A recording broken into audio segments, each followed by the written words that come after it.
So, I'm currently making Teagan a new oil tank. I've cut these bosses off because I'm going to try and reuse them. But yeah, this one was made out of too thin of stuff. I don't know if you can see here, but it's all split around the side. And it only had 2 mounts on it, which isn't enough for an oil tank. Otherwise, you've done a nice job of it. So, I'm making a replica, but slightly different. Here's one I made earlier, sprayed over it for a template. Then I'll notch these around with my die grinder because my hole saw's fucked. And I haven't had time to go get a new one yet. And then this will be the start of an oil tank. So, not only does it follow me, it also doubles up as a selfie stick. So, it's pretty cool. Like, get look around the workshop, could do silly dances, not that no one wants to see that because I can't dance. Yeah, I'm not gonna lie, I'm pretty impressed. So yeah, got some cool stuff to show you in a minute. Stay tuned.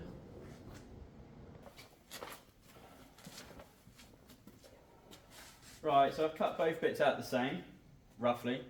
And then I'm going to use flappy wheel, grind them back so they both match exactly the same. I've already done one, so I've just got to cut the other one to match. Then cut the tunnels out, and then I'll show you the process of making the wraparound bit, which is the tricky bit on the front. Oh, where are my fucking goggles? I always do this.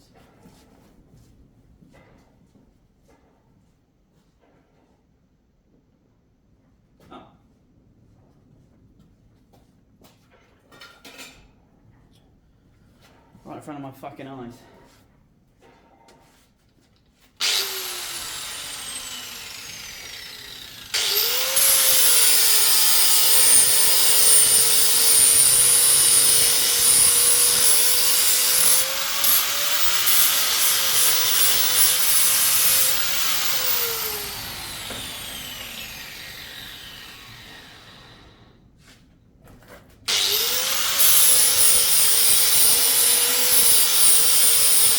Now I could clamp these down, but there's not a lot of material to take off, so I'm just going to hold them.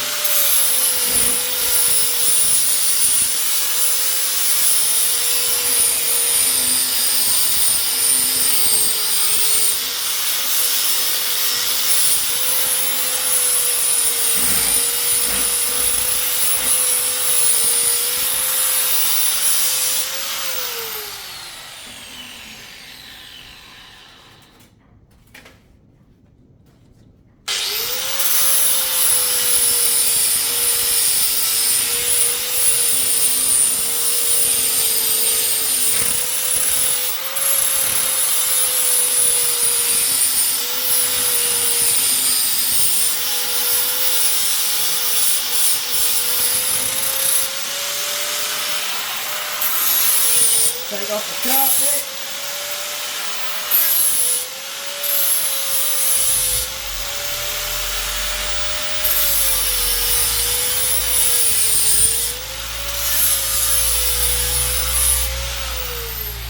And now,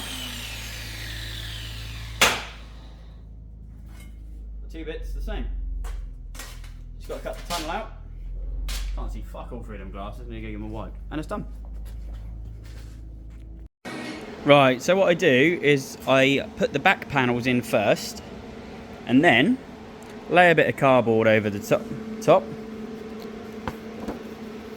like so, draw around it, and then you get this oil tank shaped oval. So I always cut these out bigger than they need to be because you never bend them right the first time. So I make them bigger, then I'll tack them as I go around, and then I'll cut off the excess, clean it up and weld it up. So I forgot to film that part. So basically, once you've cut it out, I lay the oil tank down and I'll tack it, bend it, tack it, bend it, tack it, bend it, so you get the right shape. And then weld it up, and I trim the bits off as I go, cut a bit, weld it. And that's just the easiest way to do that. And you get that nice uniform shape. So yeah, this is what I do. I weld it along, and I'll grind the next section, stops it from warping. I've got some tacks on here. Oh, I can hear Gordon. Grind it along, and then you can grind all the welds off, and you've got an oil tank basically there. Where's Gordon? Should we go find Gordon? Gordon! Gordon! I think he's having dinner. Let's go find him. Where's the chopper cat? There's chopper cat. Gordon! Hey, buddy.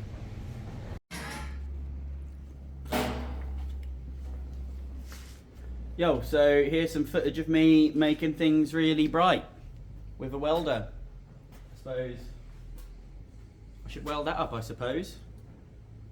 So I'm just gonna do it, because that's what you do when you're a welder.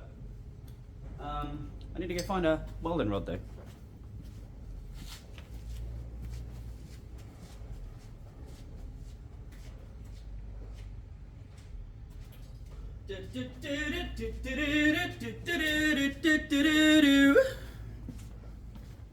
Right, TIG rod on the go. Turn the old TIG on, but put a bit of TIG on. I don't know why my camera's doing all this crazy stuff, but hopefully you can still kind of see what I'm doing.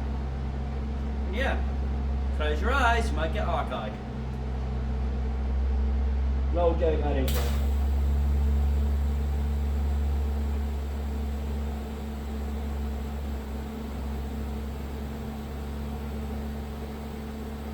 I'm as free as a bird now.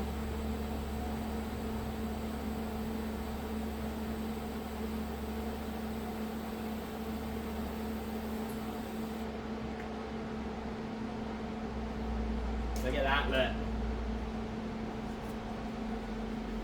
Stacking dimes. So when I weld these, I try and do opposites. It reduces the distortion, so hopefully by the time I'm done, this oil tank actually won't need any body filler.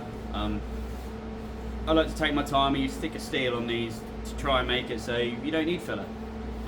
Filler's cheating, even though my bike's full of it. But yeah, as you can see, I've welded this side and I've gone to do the opposite side, so it should equal the distortion out between the bike. Now I'm going to do the front, back, around the sides. But yeah, I won't bore you with any more welding because you probably can't see what I'm fucking doing anyway. And knocking bits of sheet steel over as well. Even better, boy. Even fucking better. This is also why I have a hunchback, because I spend my entire life working like this. But hey ho, we move, and we lay dimes. We make cool shit.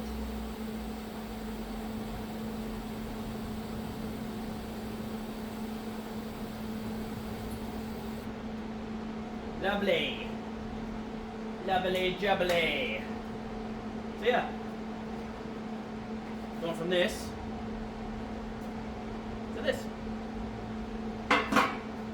It's like Lego really, but more flammable.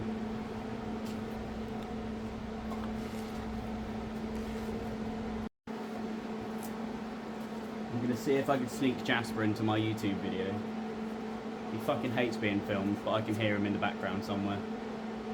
So, might be a bit long-winded, but we'll see.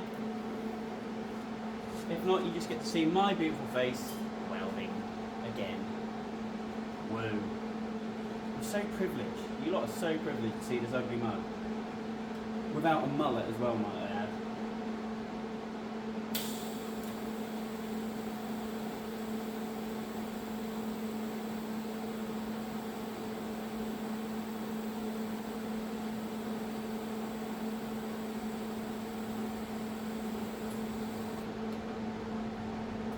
Well, looks like he's not coming.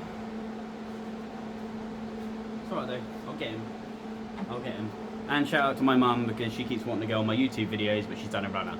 So, yeah, I'll have to catch her later too. But here you go, as you can see, nice bit of diamage around there. I'm not the best welder in the world. These two bits were little pinholes that I spotted after I ground it up. So I'll grind it up, and then if I see any pinholes, I'll go over them, So hopefully it won't leak. Obviously I'll pressure test this later, but yeah, I'm quite chuffed with that, to be fair.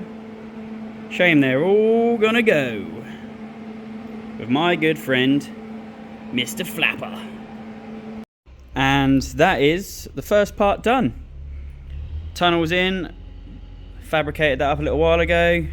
That's all welded up all the way around, ground off nice and smooth, got rid of all the welds.